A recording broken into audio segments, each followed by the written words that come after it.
Hi, welcome to the Barmy Army Isoation Podcast number 7. Tonight is a championship edition, joined by Nat, Dave, and Shane. You all right? Hiya. Before we start, there's a link in the bio to the COVID-19 survey. If you haven't done it, please do it. It's important data that's being collected for all fans. So please fill it in. So tonight we're going to be talking about our championship season. It's something that I've been wanting to talk about for a while. So and this weekend we would have won it. We were picking up the trophy this time last year, guys. And last week would have been nice.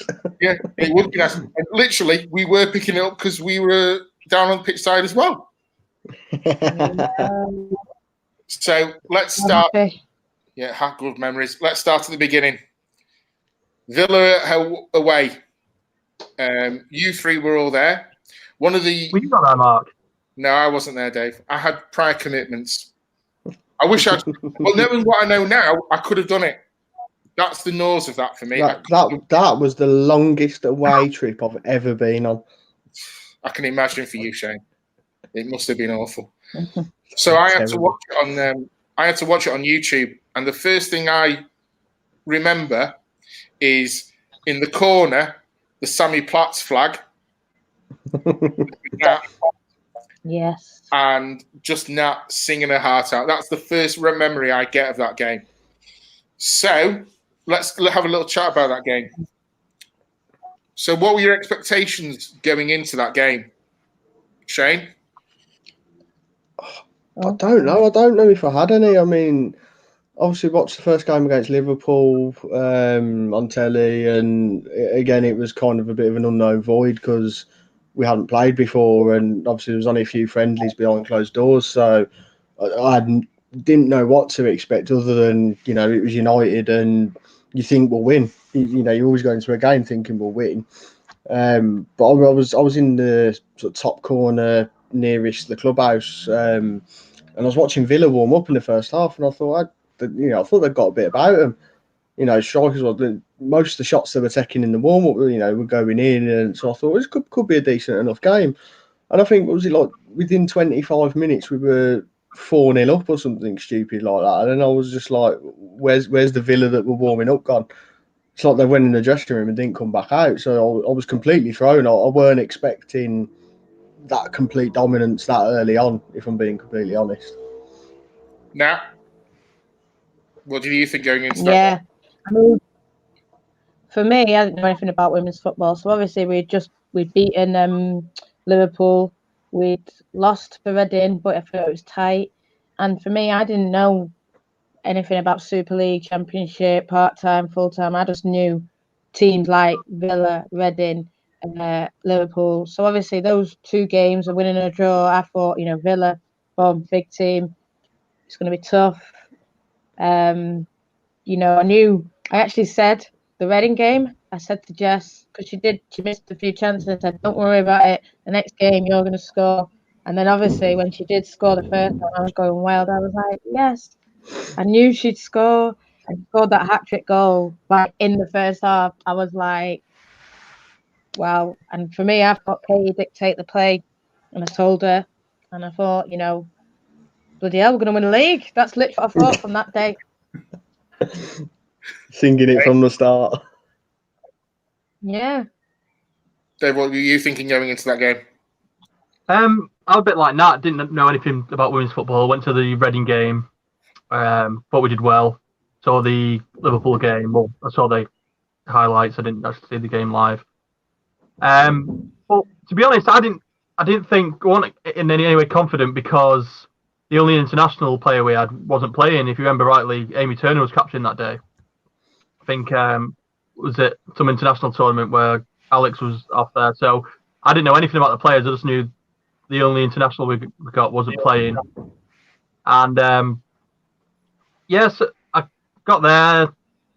I, like Shane, watched the warm up and didn't think much about the two teams. If there was a difference in the warm up, and then just got blown away by the game. Really, just absolute dominance. I've never seen anything like it, where just a team just completely take control. And I mean, I can't remember Villa even having a go. Really, it was just all United.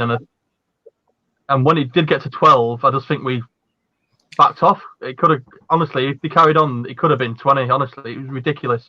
It just backed off, and the goals were scoring as well. It wasn't like they were just tap it. I mean, outside the box. I mean, I remember Hansen's as well was a great goal in the second half. It was just everything about it was just brilliant to watch, and that was a moment for me where I thought, this is a team for me. I'm going to carry on supporting this team. Before I carry on talking about the Villa game, if any people watching, send in some of your highlights and your comments. We'll put them on the screen for you. So going into the game, you obviously, didn't know much about them. Shane thought this Villa started well and all of that. Did you expect that result, Dave? Not at all. I've never experienced anything like it at all. I mean, I remember as a kid the Ipswich game, but that was like a one-off thing. This was it was ridiculous. And like I said, it was just so one-sided. And we honestly, United looked like Brazil, the Brazil at the height, just playing around everyone and just give the other team a touch on the ball. It was, unreal. But to be honest, it did put expectations on me after that. I thought, if they can beat 12-0 now, they should be beating everyone by 5 goals easily. Obviously, I shouldn't have thought that, but yeah, it was just, I can't explain it. It was just it was a mad one, really. Just a mad game, mad result. And, it's brilliant. I found it weird in the first half because I think we went 10 minutes without a goal, and then Lauren scored her first one. I thought, I've got in my head it might have took a very slight deflection, or it was quite close to the goal. I think she was.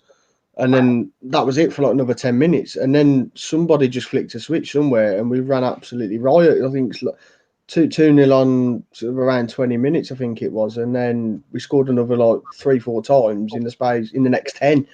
It was ridiculous. I mean, Jess got that hat-trick. Lauren could have had a hat-trick. She hit the bar from a free kick as well. And it was from a completely non-shooting angle as well for a right footer. She was quite, she was over the right-hand side. She had no right to shoot from where she did, and somehow pings it off the bar. And you're thinking, what's going on here? But like Dave said, your kind of expectation level immediately goes up then because they come back second half, and I'm thinking, but more of this. And we did for the first part of it. And then last sort of 20 minutes or so, we just sort of, we just sort of controlled the game and seen it out. But if we'd have carried on the way we were, easily up to 20 goals, I wouldn't even be ashamed to have said that. Now, did you expect 12? Definitely not 12. I mean, when it sort of went 1, 2, 3, Jess got a hat-trick by first half, and then obviously coming out 6. I think you could say it was one of the best performances we've ever given. For me, it was sort of like the 99 from wearing the shirt, but it was sort of like that. It was like that kind of team, pinging passes from the middle, just everything we were hitting was going in. To be honest, by the second half, I was just like, whatever. I didn't, it's dreamland, because I think if they kept scoring and scoring, so I remember the first half a lot more than the second half. The second half was just, how many more we're going to get? I don't want this game to stop. I can't, Dave saying about, we probably would have hit double figures. Yeah.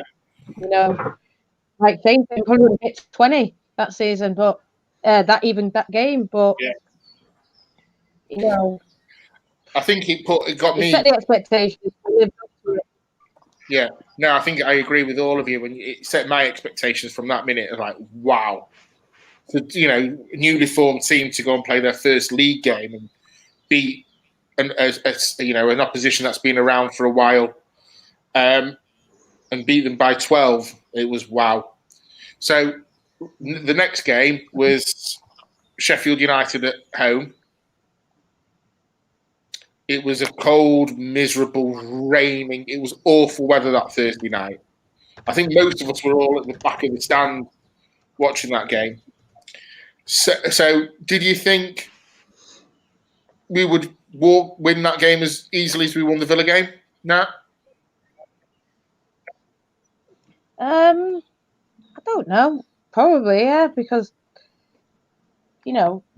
I didn't know. Sheffield, not as big a name as Villa, so obviously, you think we're gonna get another 12. Obviously, it was 3-0, wasn't it? So I was happy with that. Still, for me, I just thought, we had been beaten by Reading, so I thought, we need to, because Sheffield nearly scored right at the start. If you watch it back and they pulled it back, Sheffield nearly scored. So for us to keep it as a 0, it was good, I thought, in my eyes. Good goal by Hansen.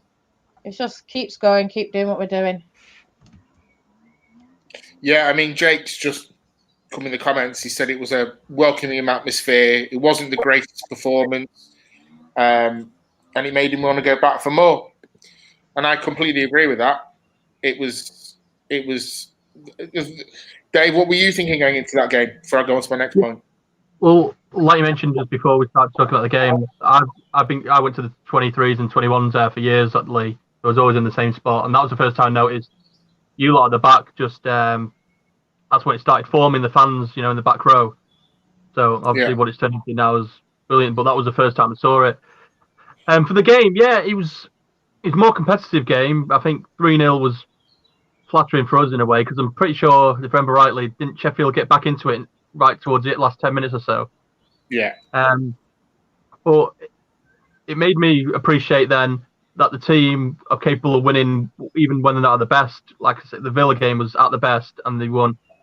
The Reading game, I thought they played brilliantly, just them 2 late goals. But this Sheffield game we weren't at our best, but we still managed to win 3-0. Like I say, it was the first time you'd seen them play in the evening where it was raining. So that could have been a factor because they've always been training for the earlier games. But all in all, it didn't put me off in any way. I really enjoyed it. It was another win. And 3 points I won it. Yeah, well, I mean, I know obviously you weren't there, Shane. Did you watch the highlights of that game? Yeah, I watched them when they put them up, because I remember that quite early on, United weren't particularly great at putting the highlights online sort of soon after the game. You always had to wait like 2 or 3 days. But look, I mean, the conditions were clearly awful. It's one of those, as a player, you probably absolutely love to play in games like that. I used to love playing Sunday League when the weather was like that. It's brilliant. But just being in the stands, I can imagine it was a bit of a pain in the backside with all that rain coming down. So, but the goals were good. Kirsty's was brilliant goal.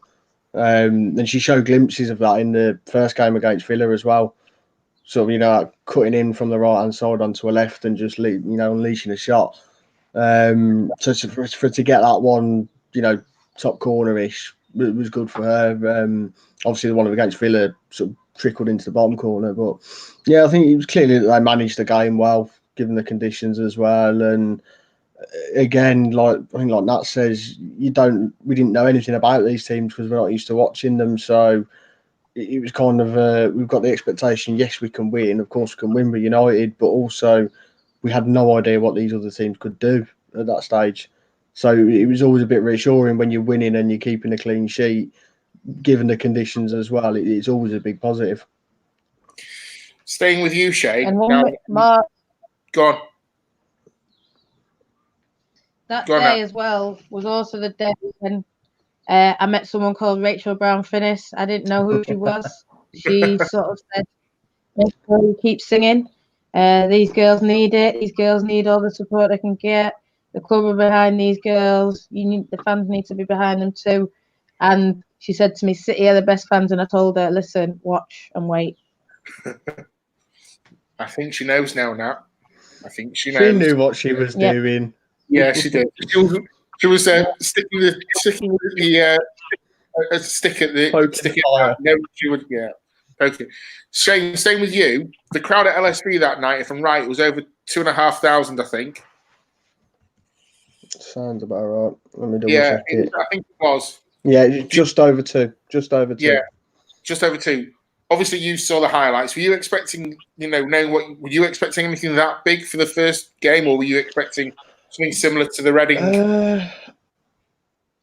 Yeah, I think at the time I was obviously the Reading attendance was massive, and as much as we're used to seeing, Old Trafford attendances and all the bigger stadiums for all the men's teams, 50 plus, there was always the realization that there was never going to be that big of an attendance for a women's game, just because I was sort of slightly aware of other women's games that have happened. So I knew the attendances weren't as big, but there was a lot of noise made about the fact that we nearly got 5,000 for that first home game. So I don't think I quite expected it to be that high, and I think given the weather as well. But yeah, two, I suppose I was kind of like, that was where I was probably expecting it, but that was because of the high attendance we had in the first game as well. So there wasn't much. You set a high barometer to start with, I suppose, is the way I'd look at it. Nat, were you expecting a crowd like that? I don't know, because it was quite full, the Reading game, what I remember, but I didn't think it was as full the Sheffield game. And even when actually they said it was 2,000, I thought there's no way 2,000 here. But I think everyone was just so spread out. For me, what I sort of about the attendance and everything, the Reading game was about 20 of my mates. We all went down. There's a bus on and stuff, so we got our own little atmosphere going. And then obviously the way Villa was for Sheffield.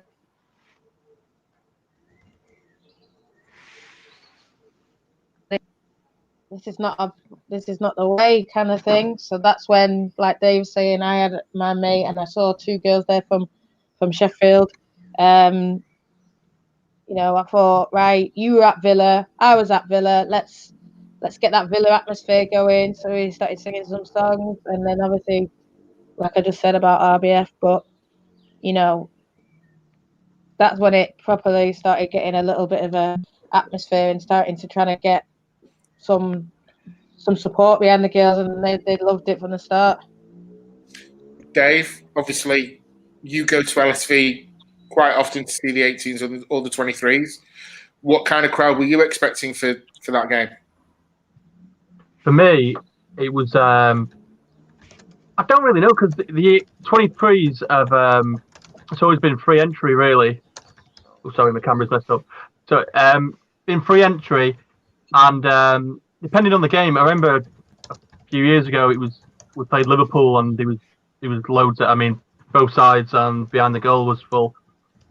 But I reckon you're getting about 1,000 less than that. So a paying game with the women, I really was expecting less than that. Because of the location of Lee.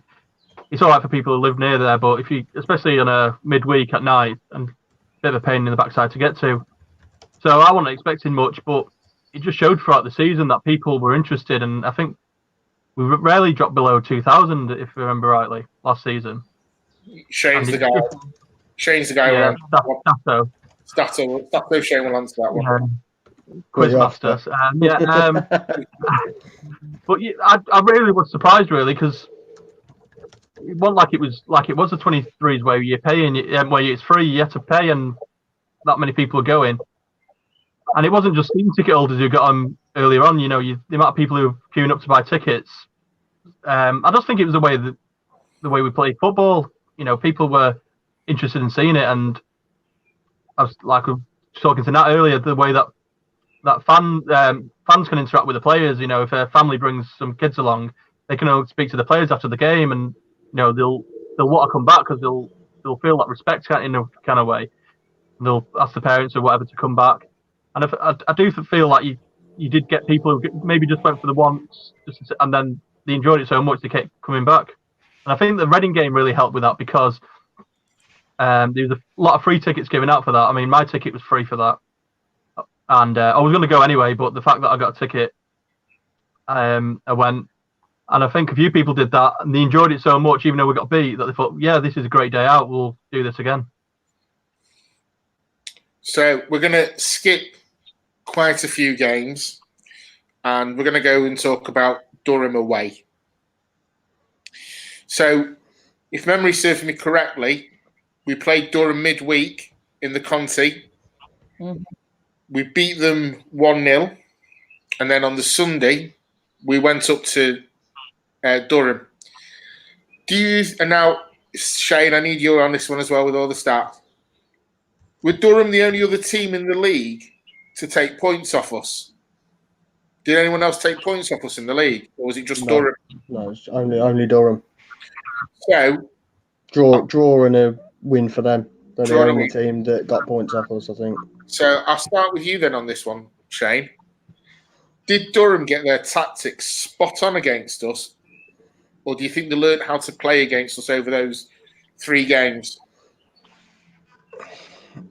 I think predominantly I'd probably say they got their tactics right. If you think like they were the first team to take points off us initially at the start with that draw at home. I think Katie missed a penalty in that. But obviously that was the first game that we hadn't won, and it was other than in the cup. But the positive from that game is we'd still kept a clean sheet, so we still sort of had that little run intact. But as far as wins were going, that was the winning run ended, and it seemed from a lot of what I was hearing about that first game that Durham kind of knew what they were doing. And then that kind of reaffirmed it in the midweek game in the cup, where I think we scored after something like 30-something seconds, 32 seconds, I think it was. And that's the only goal in the game. So having played them twice up to that point, then you kind of get the feeling that, that they don't mess around, Durham, and they're clearly a tactical side, whether that be on the ball or off the ball. Even if they're not going to create chances, they're going to stop you from taking yours. So going away, I think, as you said, I think having those 2 games in the run up to that they'd worked us out a bit. And I think Casey said at the time as well, it was we kind of needed that loss. As much as you don't want to lose a game, you want to win all your games all the time, but that loss kind of put things not in perspective, but it was, I suppose, in some ways a reality check. It is like, no, you're not going to do it all. You're not completely invincible. And it kind of spurred them on to the next game against, I think it was Everton, was the game just before the winter break. So, yeah, I think mainly I'd say it was Durham tactics was good enough. Playing them twice in a week probably had an impact on us as well, performance-wise. They're clearly a hard-working team, and we had to work hard to keep them out as well, defending the lead for 90 minutes. So, yeah. Looks like Dave's having. Oh, he's back. Dave, say, what did you think? Just quickly, just saw Deborah's message pop up. Said she didn't play well on artificial pitches. I think, that's probably true, apart from the 12-0 win against Villa. But you know what it reminded me of? The Durham game, the away game, was, I think it was well played by Durham. Tactically they did brilliantly. You remember Big Sam Bolton when he used to play Arsenal? Never give him time on the ball, and they got frustrated and just couldn't. I mean, we got so frustrated. There was Casey and Ian Wilcock on the bench were going mental at certain things. If some of the players weren't happy, it just unsettled them. And I don't think they were dirty. I just think they just didn't let us play. Got in our faces, and we'd not experienced that. And I just don't think they knew how to deal with it.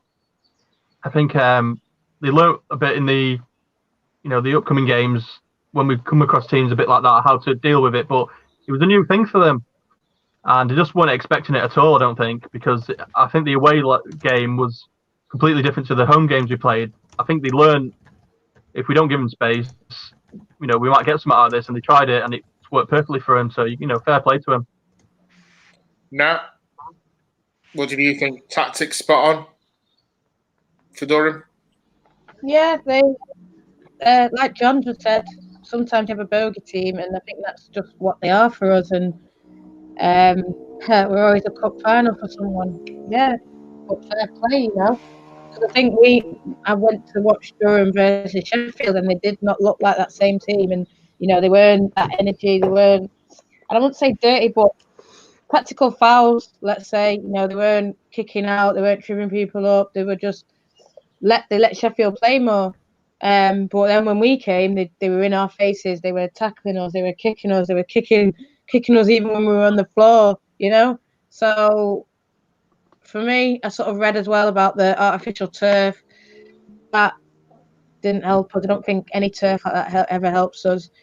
Tooney's goal was a great one. And I think it sort of just shocked us that even though it was a penalty, the way the ref just gave it, the way we weren't expecting it, I think emotions got the better of us. And we have seen, even this season, City, the FA Cup, emotions got the better of us then, and we conceded straight away after. And I think that's what it is. Emotions get the best of us, and we can't handle it. And I think we play a set way, and we were playing that set way in Durham, like we sort of saw against Brighton. We play a set way, but we don't know how to break them down, and people just have that low block, high block, whatever you want to call it. 8 players behind the ball, and we unless they're stopping our crosses, they're stopping our through balls, and we don't know how to do it. I think it wasn't that game was. I was going to say, wasn't that around the same time when Willie Kirk had gone to Everton as well, wasn't it? It was around that sort of those 2 games against Durham. Yeah. And of course, obviously, we've got the 1-0 win, and then we go away, and then all of a sudden we've lost our first game in that league. And I remember seeing a lot of comments online, particularly around the fact that, as the fact that Willie Kirk left, as that had an impact on the squad. As much as Casey was the manager and Casey was in charge, let's not be funny about that, but, it was almost how much influence was Willie Kirk having if the second he's gone, all of a sudden we're not at the standards that we set at the start of the season. So Deborah's put in the comments, I put it on the screen before, do you think there's any stock in there being leftovers from the previous games? There was aggro between both players and staff, and so what, you agree, Dave? Maybe, but I don't think there was much aggravation during the home games. I don't think there was anything said. Nobody thought anything of it. So I don't think it was built up. I just think it just happened to happen that game. Yeah, there was a complaint because I wasn't at the cup game. I think United were at Old Trafford that night. Yeah, we're against Arsenal. I was there too. Yeah. Arsenal, I wasn't there. I was at Old Trafford, and speaking to Deborah after the game, there was apparently complaints made about the fans. Let me just say, there was so much aggravation in that game. The Combe one, when Molly scored. Obviously, everyone's celebrating. Not anything wilder than what we usually. Yeah, we celebrated. We scored. We moved on. We go on. They were kicking Molly in the head. That game, there was a fight on the touchline between their manager and. Something happened.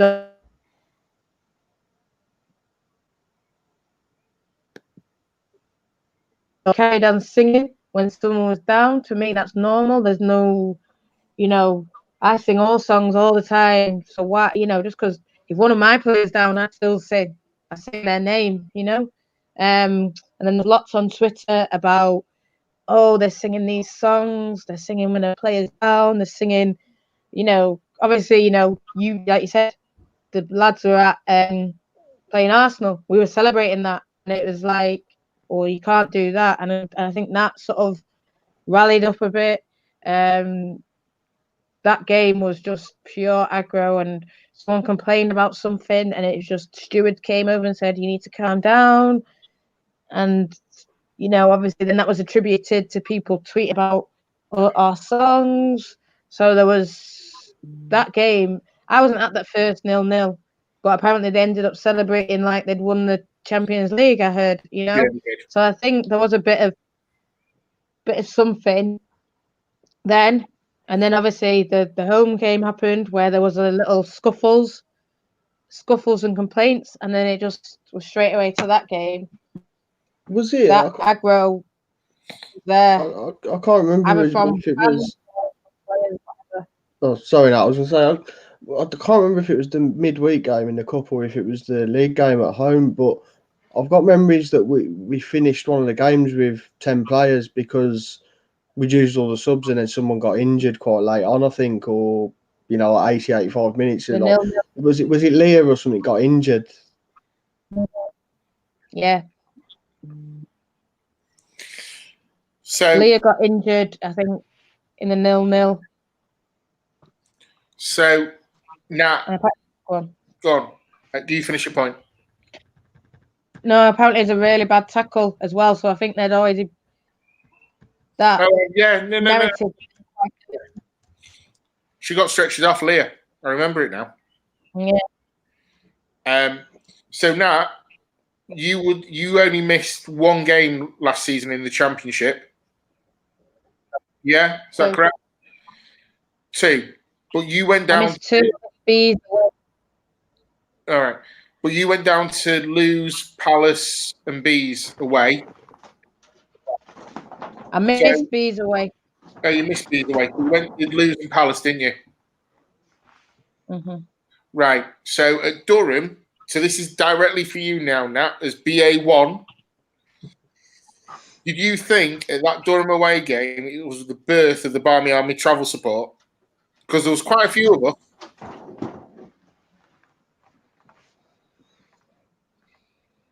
Probably, yeah. Because it's hard to say because obviously we had done in a car, but it was the same faces. It was me, Fran, Bateman, all these faces. It was the same faces.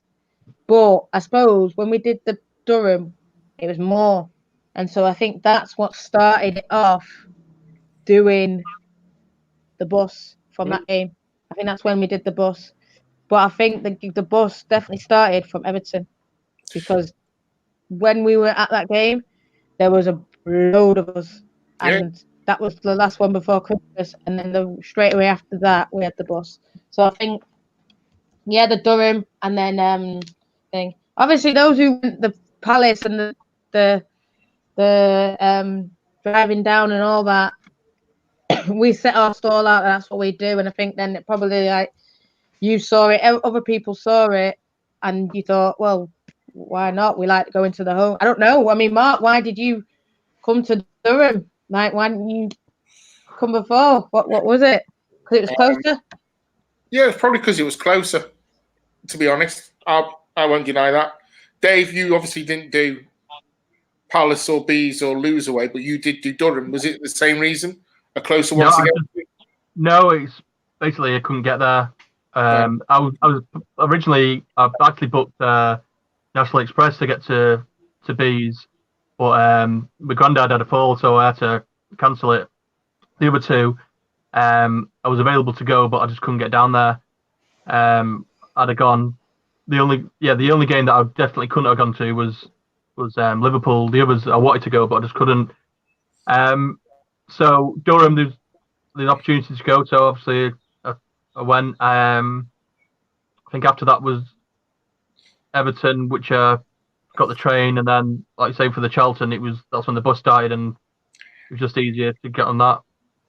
And ever since I've been on it. So you mentioned the game. So after the Everton away game, we had the Christmas break. We then had the ill-fated Charlton game. But let's talk about the rearranged Charlton game because I wasn't there again. I was on holiday having, weather fan. That's all I'm going to say. Yeah, I know, whatever. So the Charlton rearranged game, if I'm correct, and I think I am because Dave and I have spoken about this briefly, Tottenham were playing Sheffield before our kickoff. Yeah. But whilst we were playing, they were still... We were lapping over each other, Yeah. So when Spurs lost to Sheffield, is that when you all started thinking, yeah, we're going to win the league now? Did it go through your mind, Shane? Yeah, I think... Yeah. Sorry. Yeah, it did. We had, I think, because of games that had been postponed, and then I remember this all the time on those bus journeys towards the end of the season. We were constantly reevaluating, like, when can we win the league by? Who will be away? Will it be at home? Who are we going to play? Like, when are we going to actually confirm the league? So we kind of had all these different scenarios in our heads, and then we've gone down to Dartford for this Charlton game, and we knew Tottenham were playing Sheffield at their place, and Tottenham were probably the closest team to us in terms of, I suppose Durham as well were up there, but it was between us, Tottenham and Durham, for those two spots at the top of the top two spots. But yeah, we thought it was a bit of a done deal for Tottenham in that game, and that's no disrespect to Sheffield, but we all thought, Tottenham will do it against them, so we just need to win our games. We need to beat Charlton, we need to beat Tottenham, win them all to the end of the season, we've won the league. Simple mindset. Then Ebony Salmon turns on the absolute fire, and we probably celebrated that goal harder down in Dartford than probably the Sheffield players did in Cheshunt for the Spurs game. And I think a few people on our side got told off by the bench because they didn't want the players to know. We were all getting sort of nodded and told to shut up a bit about the results. They didn't want the players to sort of impact them in our game. But yeah, once we knew Sheffield had won, that was it. We were sort of 10 times louder. We were pushing them. We had to win that game. And we win that game against Charlton. We were back on top of the league, I think, a week earlier than what we planned. And all of a sudden, 5 games to win turned into like 3 or 4 for the league. So it kind of made it a little bit more stressful for me, if I'm being honest, especially when Charlton scored late on as well. Like we were 2-0 up and we're thinking, yeah, we've probably done enough here. And then they go and score some random goal from about 20 yards out and swerve one in, and all of a sudden you're sort of thinking, hang on, don't do this to me, don't do this. We need to celebrate this. Like, what's going on? Nat, were you confident after that? After Sheffield won? Shout out. Stick. But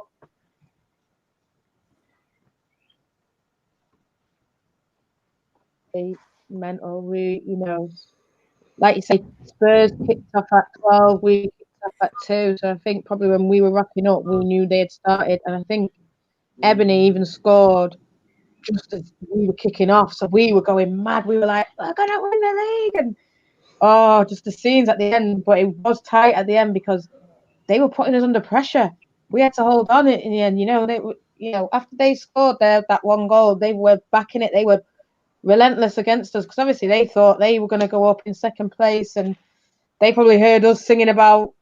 They probably knew too that Spurs had dropped points, so they're thinking if we get one more goal here, but God, when we won that game, it was bang. Now you're going to believe us, and that was the song for the till the end, mate. Until we won it, that was the song. All I remember is Charlie Devlin coming over and spraying us all with the water bottle. Yeah, champions, it's gonna happen. That pitch at the end, and I know I talked just about, less about the football, more about the connection and the fans together, and it was nice of them that they did that. They put that bus on for us because the first one was cancelled. They stayed up that week. We'd won that game. Charlie came over, and then the photographers came over, and we did a massive. All the fans there, got a picture with all the players there, and it was good, and that was it. We confirmed. We knew we had to go Spurs. We knew, but it was back in our hands more. And like Shane said, it was from 5 games so we can win it in 3, and it was party time. It started off as a bit of a celebratory day because if my memory serves me correctly, wasn't it the dubbed Molly Green Day as well? Yes. Oh yeah. Yes, it was. International Molly Green Day. Sorry, let's not disrespect it. International. Yeah. We all had Molly Green t-shirts. I remember them all walking off the bus, clapping them in. It was kind of a weird ground, wasn't it? Because the coach had to park outside down the road. And then they've all had to, all the players, everyone, even Casey, they're all carrying the water bottles, carrying all their equipment, all the bags. And they had to walk down this whole long driveway, what effectively was like a bowling club. And we've all we've all been in the clubhouse, I think, so we got there like an hour early as usual. And yeah, we saw the bus arriving, so we've all just sort of piled outside and gave them all a little mini guard of honour. Dave, so again, were you thinking, yeah, we've won the league now before after the Sheffield goal? Yeah, well, just a little backtrack really. When Ebony scored, it came through. We all started singing "Oh Ebony Salmon" to Seven Nation Army tune. Yeah, and that was back earlier. Me, Nat, Ben, and Alex and John Neal went to St George's Park to watch England, and every time England scored, they played that song. And then little Alex, when Ebony scored, sang "Oh Ebony Salmon." So from that then on, that was the next time it was sung. Ebony scored, and we all started singing at the side of the pitch. And I remember we were told to be quiet because they didn't want the players to know about it. But yeah, that's really, it was a bit of not a party atmosphere, but just you could see the excitement levels with the fans because we were winning. That had gone, and I think that's the first time we'd gone top of the league because after the Durham game, I think we always a game in hand, weren't we? And I think that's the first time we went top of the league. And like Nat said, the picture afterwards was brilliant. And Shane said Charlie came over with water bottle sprayed us all, and we're all singing we're going to win the league. Yeah, it really was a great away day, and it was the weather helped as well. It was a lovely sunny day as well, so everyone was just up for it. And then afterwards, we all stuck around, clapped the players off as they went back to the bus. And I think in a way, it was also a bit of we were in a good mood because we'd been there before and only saw a certain amount of minutes after it got postponed or cancelled. So I think we're all in a good mood because we actually saw 90 minutes of football there. We'd won. We'd got the 3 points that we deserved because we were winning that game. We're top of the league. It was just, great day. So the next game after Charlton, Spurs away. Would you have said before that game it was the proverbial 6-pointer, Dave? Yeah, it was. And I was pretty worried. We got there really early, actually. I think even earlier than we. It was about 4.5 hours before kickoff. It was. I mean, it was ridiculous. But the game kicked off at 2, didn't they? Or was we were there. 2:30. And they opened the gates at 11:30, and us being us, we've got to be there when the gates open. So when we went behind the goal, and when before even the team turned up, we were looking at the goal mouth, and it was just a mess. It was literally a big hole that's filled in with sand and twigs and stuff. Honestly, it was ridiculous. And when the players started to warm up, I remember Shivy, she dived, and then she had like a bit of a splint, and she had to pull it out. And I thought, geez, it's not going to go well here because people's arms were down. It was a mess. The stones in the goal mouth. I remember Shivy, she literally filled her hand up with stones and threw him out the side of the pitch. I remember saying to her, give them here because if Tottenham are in this net first half, we'll throw them all back in there. So, did you, Shane? That game was just, it was a 6-pointer, and I think we just really outplayed them. And what really showed me that we were really out to beat them was Jess, when she got that head injury and cut her head open, wrapped her up, put this thing on her, and she carried on. She could have come off, but you could see the determination of the team. With her head as well. Yeah, and she scored after that, and I think that just showed us we were the best team in that league. That was the game for me where we went out of sight of Tottenham, and we were definitely going to win the league after that.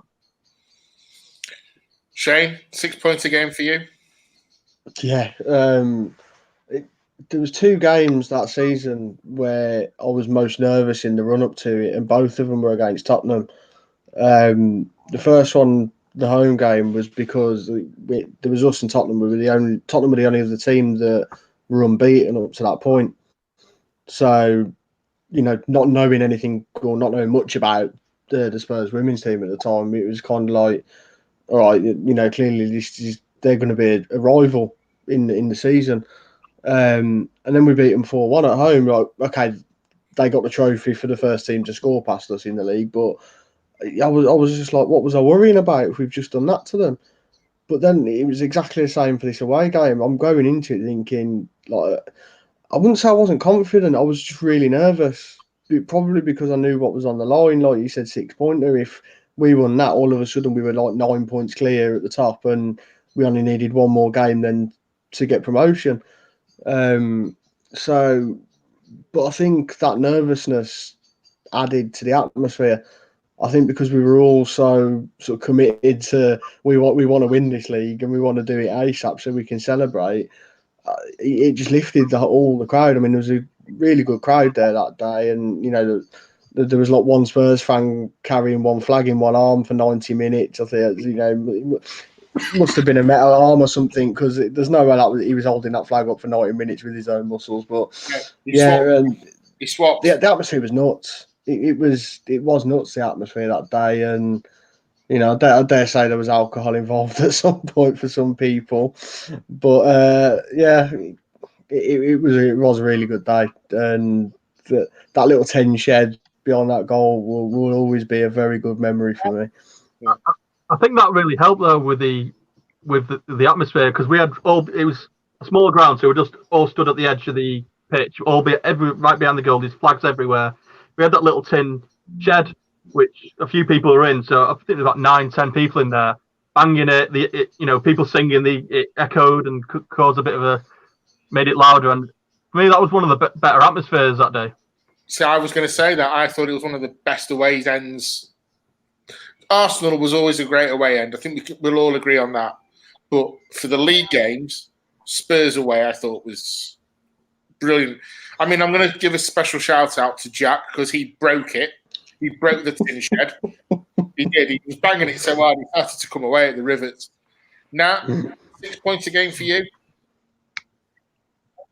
Spurs, I'm exactly the same as Shane. I never knew anything. I only knew, like you say, Spurs were rivaling us. Yes, we beat them 4-1 in the home game, but then they kept it up. I mean, I remember us going to Sheffield away, and we won 4-0, and they were playing Leicester, and then the 90th minute goal, they scored. And I remember on Twitter, Spurs, we don't do draws, this, that, and the other. And obviously, you know, they don't do draws. Sheffield then beat them. I don't even think they drew all season. I think they actually had 3 losses, and just the rest wins. So they did show, and they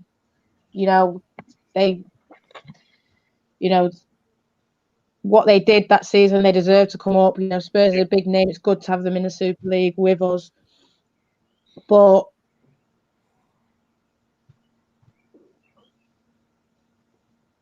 they brought a lot of fans.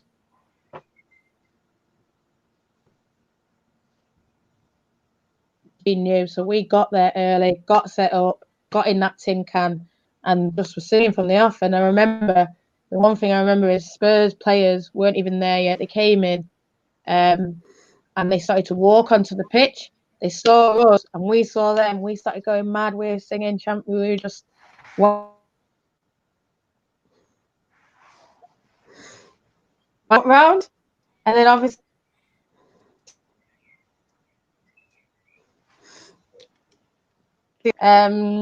Charlie were waving, blowing kisses, Jess hugging everyone, giving high fives out. You know, there's a little video of Jess, and she's like, they're already at it, and that's the way it was all season. And I think, like Dave saying, 10 of us in that can, really raising it, really making it, you know, hostile.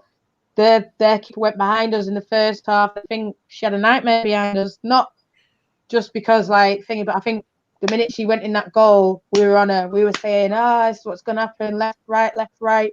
You know, the penalty, which way it's going to go, chip it over her. You know, we were giving her hell. And I think, you know, you can't underestimate what an atmosphere, what building it, what making it like that for the girls can do. And, you know, they showed it was one of the best performances. One of the things that I remember most about that game, and it actually wasn't football related, it was the GM of Spurs women coming to talk to us, saying, we want the kind of we want what you guys have done. And they were so complimentary about us as a group of fans. Actually, it was kind of nice to hear. Let me just turn that game though for a minute on its side if hypothetically, because obviously we won, if we would have lost that game, would you still have been confident of winning the league, or would you just settled at that point maybe for promotion? Dave? For me, I think we would have lost out on winning the league. I think our heads would have gone down, and I think Spurs' tails would have been right up there, and they'd have gone for it. I think that was probably the most important game to win, that one, really. Yeah, I wouldn't have been confident of winning the league. I think we'd have got promoted, but I don't think we'd have got the league if we'd have lost that game, because it would have been a huge missed opportunity, and I think, like I say, all our heads would have gone down. Thankfully, it didn't happen. We won, and it's what it is. Got that trophy, and we won. Now, if we'd have lost it, would you still been confident of winning the league? I don't know, because I don't know where it would have left us. I think we would have won all our games, so I don't know if maybe, I don't know if Shane knows, but would we have still been above them? I don't know. So if maybe they had gone above us, they would have won all their games, so we would have, like the only games that they lost were the 2 against us and the Sheffield one. So, Durham gave them an absolute annihilation in their own backyard, if I remember rightly. They beat them 6-1. Oh yeah, Durham. They did lose to Durham. I mean, how many points did we win the league by in the end, Shane? 9, I think. I think if we'd have lost the Spurs game, I think we still would have been. We'd have either been 3 clear, or we'd have been level on points, but we were way ahead on goal they difference. were 3 points behind us during that game, and then we went 6 points ahead. If they'd have won, it'd have been level. We'd have just been ahead on absolutely humongous goal difference. That would have been in our favour. I don't. What I'm saying is the confidence might have gone. There's a big difference between 6 points ahead and then level on points. Oh yeah, definitely. You don't know what you've done to the head.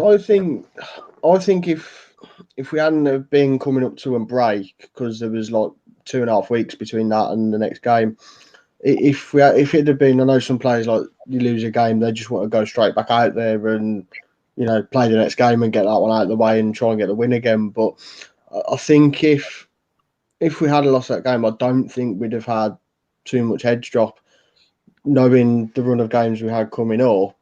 And we also had that little break in between, just to, we would have sat down, they'd have just collected the thoughts, they'd have just wiped it from the memory. They'd have just been, we reset, because we were expecting Spurs to beat Sheffield. So if they lost to Sheffield, we beat Charlton, and then we lose to Spurs, it kind of just sets it back to where we thought it was going to be by that point anyway. So I don't think I still think we'd have won the league. It'd have just been a game later. Okay, right. So after that, we then play Villa at home. I personally was expecting another 12 win, goal 12 win. But I have to say, Villa had come on leaps and bounds. Yeah. They were a completely different team than what I remember watching the first game of the season. I think Villa had gone on there were 7 league games unbeaten up to that point, I think, was their run. Yeah. I remember there was a lot of noise in the build up to that game, like not necessarily us, but a lot of people online, and because it was Villa, because of that result on the first league game, everyone was like, "Oh, yeah, right, this is in the bag. This is another double figures game. We'll get more than 12 because we're at home. We've got the atmosphere, etc." But I think because obviously we've got into the season, we were aware of what other teams were doing. A lot of us were more savvy about what Villa were doing, and because of that run they're gone, and we were like, no, you can't take them for granted, because if you do that, they will get something.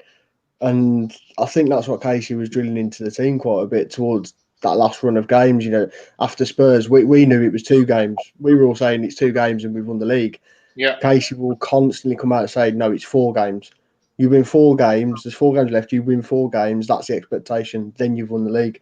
So she had that right mentality, and that's what she was drilling into the players. And I think, I'd have loved another 12-0, don't get me wrong, but I don't think I ever expected it to go that high. I think we made sure that we got the job done without needing to overexert. Bear in mind, it was a midweek game. I think it was a Wednesday night, I think, and we were playing on the Saturday, weren't we? So yeah, I was never worried about that game at all. But I don't think. Yeah, I think the expectations of going another like 12-0 plus would have been unrealistic, I think. So after we played Villa, we then played Palace at home. Confirmed, if we won that, we'll be confirmed as champions. I remember getting there ridiculously early to LSV. And it kind of already, to a lot of people, it was already done. The game hadn't even kicked off and running around the car park singing Championis, Championis. But I remember the atmosphere within the ground. And it was I thought it was one of the best home, with the exception of the Lose game, that I thought the Palace game, because it was a bright summer's day. It was lovely weather. It was shorts and hats and people wearing really weird things at that game. I thought it was a great game. But what was it like, to be confirmed as champions? Nat? Let's just LJ. That game was unplayable. I mean, Palace were. I mean, to be fair, Palace gave us a good run at the away game. So I was, even though they were at the bottom and we were a bit more savvy, but we tore them apart. We knew what was on the line, and they really showed up. That was a great performance from us. That was towards the end of the season. Leah started to be on fire. We started to see the Leah goal, and we see week in, week out now. And, what was the question again? Sorry, Mark. What did it feel like when we were crowned champions? Just, it was electric. Me and LJ were saying, there's a picture of me with my hair out, and then LJ comes out and she's like, if I score a hat trick, I'll take my hair out. Boom, she scored 4. So she must have been on it. Everyone was party atmosphere. It was party atmosphere. We won the league. Everyone knew what was going to happen. Like, Dave's just dropped out. Hopefully he'll come back in soon. Next year. Shane, party atmosphere, was it? Yeah, well, that whole week was kind of a bit of a party for me because we had, I thought Villa on the Wednesday night was brilliant. I mean, evening games always are for us, but I think because it wasn't as big of a crowd, I mean, it was probably half the size the crowd was what we got on the Saturday on that Wednesday night. But yeah, and obviously I had my birthday on the Friday, so the day before that Palace game, and I've been out with Nat and Dave the Saturday night before. It was probably half the day as well. So the party was just an ongoing thing for me that week. It was brilliant. To see it lit in that fashion as well. I mean, LJ completely ruined them at the end. They got tired legs, and LJ just did what she did. I mean, 3 goals in the last 7 or 8 minutes, whatever it was, and she just tore them apart completely. So it was that was we got the cake, we got the cherry on the cake. LJ just put the icing on it right at the end. It was brilliant. The best part for me though, and I'd imagine she'll probably hate me for bringing this up because everyone always brings it up, is Charlie with the cameraman at the end. When they're all doing the run and the slide at the end, and the cameraman just gets in the way and completely clears Charlie Devlin out. It was hilarious, but I bet she was absolutely fuming. Probably. Dave, so we were crowned champions. What was that feeling like? Do you remember? Yeah, unreal. And like Nat was saying earlier, LJ that day was just ridiculous. I think that's the best he played that season. And really showed what she's capable of. Because to be fair, I've been critical of her, really, just the fact that she sometimes hugged the ball a bit too much when she should pass. I know she's young and she can learn not to do that, but for me that was the game where she really showed her what's capable of. And just the fact we were champions was just an amazing feeling. I mean, not been to a game where we've been confirmed champions for quite a while, with the men. Yeah. Have that with the women was just, especially first season as well, and doing majority of the games, home and away, was just, it felt like a bit of a reward for missing out on some like men's games. I missed out on a couple of 23s games, just so I could go to these women's games, and it was all worth it in the end. Just unreal. unreal feeling. So the game after the Palace game was Millwall away. I suppose we have to talk about it. It was the one thing that the whole season people were we were screaming from the stands. Martha scoring. You know, I've only just found those videos again of the penalty. In fact, they're on our YouTube channel of Martha scoring the penalty. And then some crazy hooligans in the corner just jumping on Ben. I mean, it was one of those. For me, is that standout moment of that season. You know, it's just that iconic moment of Martha putting the ball down on the spot and scoring. Let's go to the last home game. Lose at home. We were all in the stands. We saw them lift the trophy. Yes, Dave. Can I say though that just before you skip over the Millwall game, it was great because both Amy Turner and Martha got a goal. You know, they'd not scored all season. That was probably the best thing about that game. Both of them getting a goal. Okay. We can't forget our little penalty shootout afterwards on that AstroTurf pitch as well. I was in the pub. Oh, No, she brought the pub with her. that was the one. Actually, I thought that was one of the best away grounds we went to all last season, Millwall. No, it wasn't. Because if you remember rightly, it started raining and then it was blowing and the wall behind us was fine until at the top it had a bit of a gap and all the rain kept coming in and soaking us. Really? I don't remember it raining that day. Yeah, Not Millwall. Yeah. Millwall it was sunny. Nice weather. It rained. It was It nice. rained. During the game, it rained. I Not don't remember. Millwall. Right, lose. Last game of the season. You spent too much time in the pub. Lifting the trophy. We were all in the stands, and before the game, Nat was interviewed by Alan Keegan. He got she got the crowd going, you know, in her Nat's own way. We saw them lift the trophy, and then we were all, all of us were invited down pitch side to present our Player of the Year trophies to the players, and we got our hands on the trophy. So, in your Manchester United highlights, through it be the first team or in whatever, where does the team lifting the trophy stand? For me, I'll go first on this. I've seen United win Champions Leagues, FA Cups, Premier Leagues, Europa Leagues. I've been to those games, but for this team to do what they did in their first season, it's right up there with my list of highlights of United. Nat? No, I mean, the end that day, that is up there as one of the best days of my life. And I mean, I've seen them amazing as well. Like,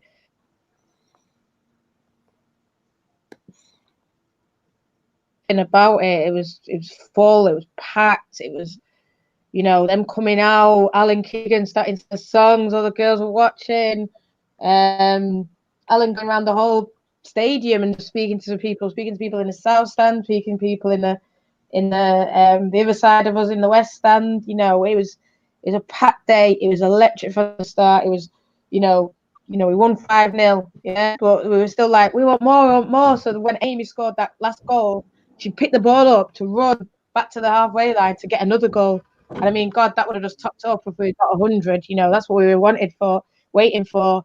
And then just obviously, giving out them trophies, getting on to the pitch. It was the fact that they were so willing. That's what I was shocked at. They were like, yeah, just come, just do it, Because we'd given Alex and Molly trophies at Leicester, and that was easy because that ground was very accessible. Whereas LSV can probably say it's not as simple like that.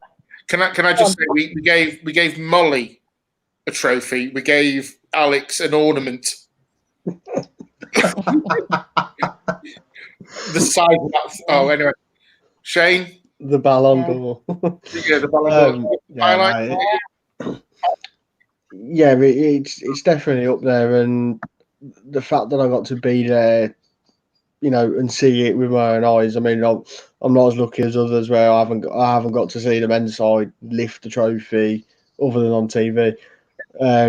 So to actually be there and, like you said, it, first season as a team, not just in that league, as a team, ignore whether we were expected to win it or not. We won it, and that was what mattered. And to actually be there, that day was brilliant. We were up early morning. We spent the whole day. We didn't kick off until about 5:30, if I remember rightly.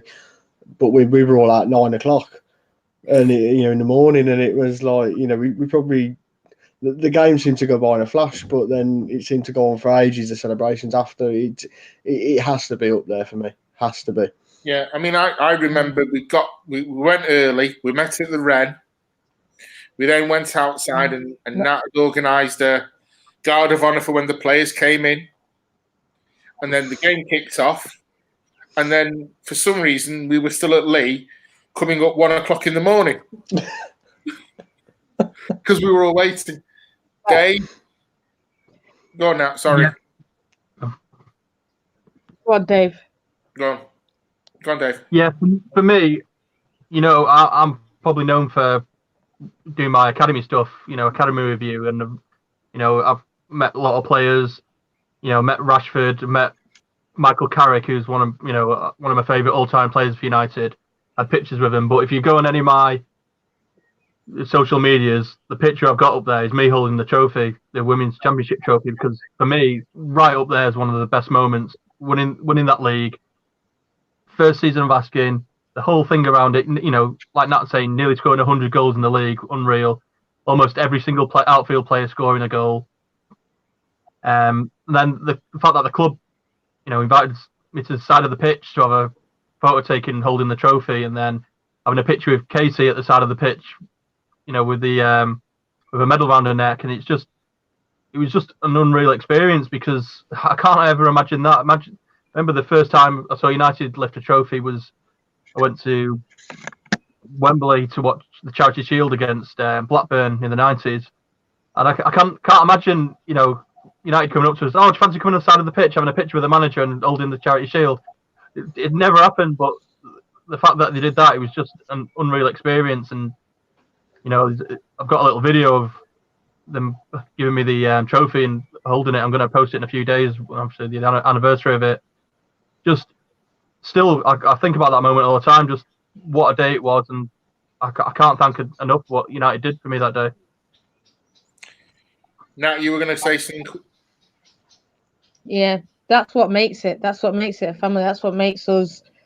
I think since having this team, I still slag off United because you slag off people that you love. But I think since having this team, it's been more connected to the club than I've ever been. For me, kept up to date.